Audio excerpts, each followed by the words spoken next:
नमस्कार दोस्तों, जय श्री राम, जय सीता राम, जय जय हनुमान, जय बागेश्वर धाम सरकार। दोस्तों, घर में 3 औरतों को झाड़ू नहीं लगाना चाहिए, अर्थात 3 औरतों को झाड़ू नहीं छूना चाहिए। घोर पाप लगता है। ये गलती कभी ना करें, नहीं तो आपको बर्बाद होने से कोई नहीं रोक सकता। दोस्तों, झाड़ू तो सभी महिलाओं को लगानी चाहिए, परंतु 3 ऐसी महिलाएं हैं जिन्हें झाड़ू लगाना शास्त्रों में महापाप बताया गया है। शास्त्रों के अनुसार आज हम आपको बताएंगे कि वो ऐसी कौन सी 3 महिलाएं हैं जिन्हें झाड़ू नहीं लगाना चाहिए। इनके द्वारा झाड़ू छूना भी पाप माना गया है। अगर आप अपनी भलाई चाहते हैं तो खासकर 3 महिलाओं को झाड़ू गलती से भी हाथ नहीं लगाना चाहिए। दोस्तों, आगे बढ़ने से पहले सच्चे मन से कमेंट बॉक्स में लिखें जय माता लक्ष्मी, क्योंकि झाड़ू माता लक्ष्मी का प्रतीक है। और हमारे चैनल को जरूर सब्सक्राइब करें और इस बेल आइकन को दबाना ना भूलें, क्योंकि हम ऐसी कई वीडियो लाते रहते हैं जिससे आपको फायदा मिलेगा। दोस्तों, घर या ऑफिस में इस्तेमाल होने वाले झाड़ू का बड़ा महत्व होता है। इसे लक्ष्मी का प्रतीक माना जाता है, लेकिन क्या कभी आपने गौर किया है, झाड़ू की वजह से घर में कई बार अशुभ चीजें घटने लगती है। वास्तु के मुताबिक यदि झाड़ू लगाने में या रखने में सावधानी न बरती जाए तो घर की पूरी बरकत चली जाती है। जो आपने कमाया होता है सब खत्म हो जाता है, अचानक परेशानी बढ़ जाती है और धन का खात्मा तथा धन संपत्ति नष्ट होने लगती है। दोस्तों, ये बात शायद ही कोई जानता हो, इसीलिए हम आपको बता रहे हैं। ऐसे में आज हम आपको बताएंगे कि वो ऐसी कौन सी 3 महिलाएं हैं जिन्हें झाड़ू नहीं लगाना चाहिए। इनके द्वारा झाड़ू छूना भी घोर पाप के बराबर माना गया है। तो आइए शुरू करते हैं। दोस्तों, नंबर 1, गर्भवती महिला।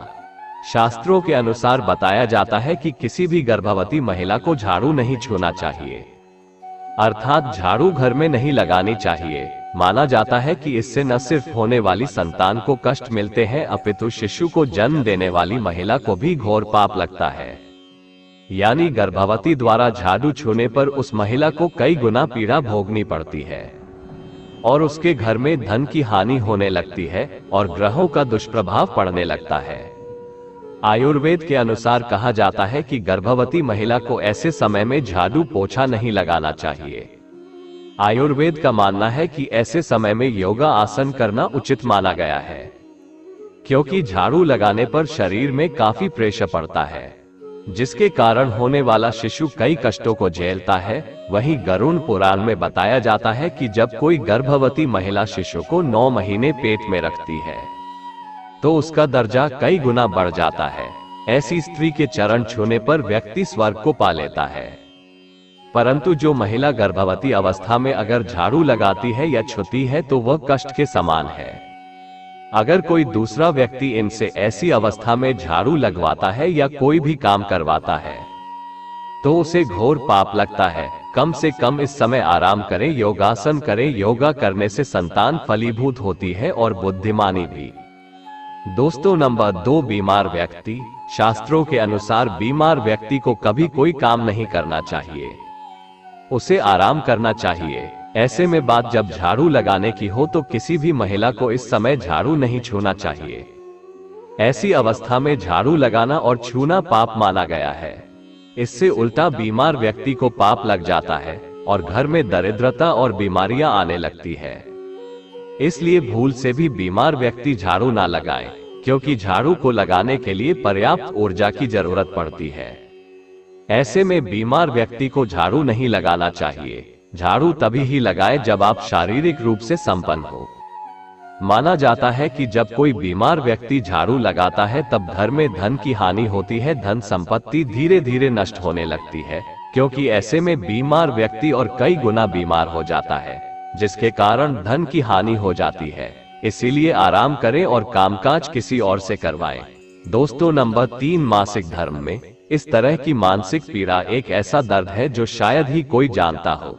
कहा जाता है कि महिलाओं को इस समय आराम करना चाहिए और कोई भी ऐसा कार्य नहीं करना चाहिए जिसके कारण तकलीफें और बढ़ जाएं। इस समय ना ही रसोई घर में जाना चाहिए और न ही झाड़ू को छूना चाहिए। ऐसे में तुलसी में पानी भी नहीं डालना चाहिए। माना जाता है कि मासिक धर्म के दौरान घर में झाड़ू पोछा कभी नहीं लगाना चाहिए, घोर पाप माना जाता है। इससे झाड़ू अपवित्र हो जाती है और स्त्री को पाप लग जाता है। ऐसे में घर में धन की बर्बादी होने लगती है। माता लक्ष्मी क्रोधित हो जाती है, क्योंकि माता लक्ष्मी नहीं कहती कि मानसिक पीड़ा में आप झाड़ू लगाएं तथा पोछा लगाएं, बल्कि मां कहती है कि ऐसे समय में स्त्री को आराम करना चाहिए। माता लक्ष्मी स्वयं कहती है मासिक पीड़ा में स्त्री को अपना ध्यान अच्छे से रखना चाहिए और आराम करना चाहिए। ऐसे में जो भी व्यक्ति मानसिक पीड़ा महिलाओं से कामकाज करवाता है तो उसे भी घोर पाप लगता है, क्योंकि शास्त्रों में बताया जाता है कि ऐसे समय में नारी को आराम करना चाहिए। जब किसी महिला को मासिक धर्म आता है तो उस दर्द को एक महिला ही समझ सकती है।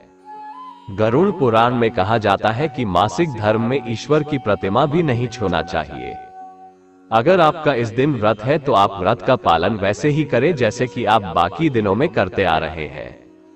मासिक धर्म ईश्वर की प्रतिमा को छू नहीं सकती, घंटी भी नहीं बजा सकते।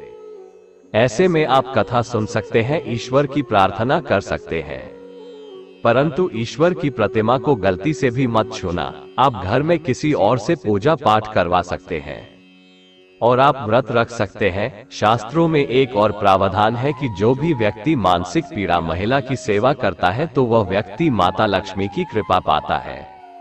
ऐसे समय में स्त्री की सेवा करना पुण्य माना गया है। दोस्तों, नंबर 4, मासिक धर्म के दौरान रसोई घर में खाना क्यों नहीं बनाना चाहिए, आइए जानते हैं। माना जाता है कि इस समय महिलाओं के अंदर से कई ऐसे अवशेष निकलते हैं जिसके कारण वह खाना भी दूषित हो जाता है। कहा जाता है कि परेशानी में आकर या दर्द में आकर भोजन बनाना या किसी को खिलाना स्वयं उस भोजन को जहर के समान माना गया है।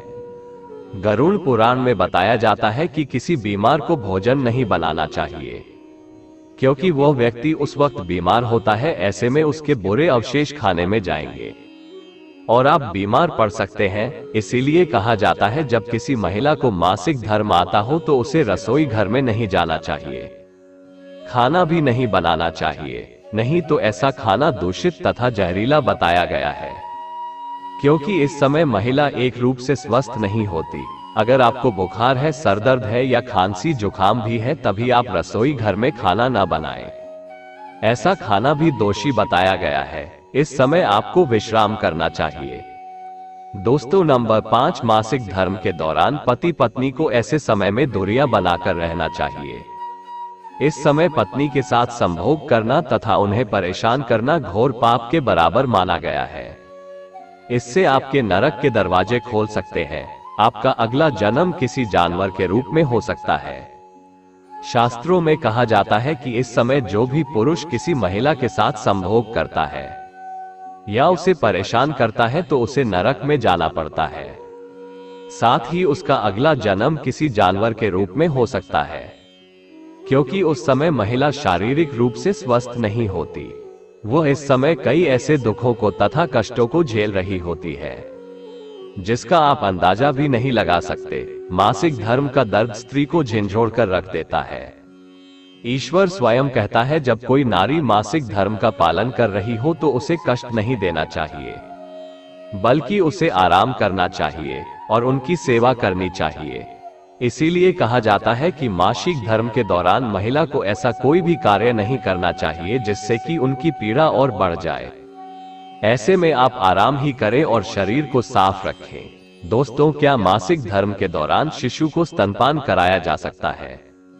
आइए जानते हैं। हमारे शास्त्रों में ऐसा प्रावधान है कि मां का दूध कभी जहरीला नहीं होता, इसे अमृत के समान माना गया है। ये किसी भी परिस्थिति में दूषित नहीं होता। इसीलिए मासिक धर्म के दौरान मां अपने शिशु को स्तनपान करा सकती है, क्योंकि मां का दूध सर्वोत्तम और अमृत के समान कहा गया है। मां के दूध में इतनी शक्ति होती है जिसका आप अंदाजा भी नहीं लगा सकते। हमारे वेदों में बताया जाता है कि जो व्यक्ति अपनी मां का दूध पी लेता है और उस दूध का हक अदा करता है तो उसे शास्त्रों के अनुसार स्वर्ग की प्राप्ति होती है। वो व्यक्ति कई करोड़ों पुण्य को पा लेता है, क्योंकि मां का दूध ब्रह्मांड में अमृत के समान है। इसीलिए ये कभी दूषित नहीं होता, इसे स्वयं अमृत का रूप माना गया है। दोस्तों नंबर 7, मासिक धर्म के दौरान क्या नहीं खाना चाहिए। ऐसी समस्या में महिलाओं को तला भुना नहीं खाना चाहिए, चावल आदि नहीं खाना चाहिए, ठंडी चीजों का सेवन नहीं करना चाहिए, साथ ही साथ भोजन में मांस नहीं खाना चाहिए, मदिरा आदि या कोई भी नशीली चीज का सेवन नहीं करना चाहिए। नशीले पदार्थ किसी भी हाल में नहीं लेना चाहिए। शास्त्रों के अनुसार माना जाता है कि मासिक धर्म के दौरान सूर्य की किरण भी नहीं देखना चाहिए। तो दोस्तों आज के लिए इतना ही। उम्मीद करते हैं हमारे द्वारा दी गई जानकारी आपको पसंद आई होगी। अगर पसंद आई हो तो इस वीडियो को लाइक करें, और हाँ, इस वीडियो से कोई भी सवाल है तो आप कमेंट बॉक्स में जरूर लिखें, और कमेंट में जय मां लक्ष्मी और जय श्री कृष्ण अवश्य लिखें।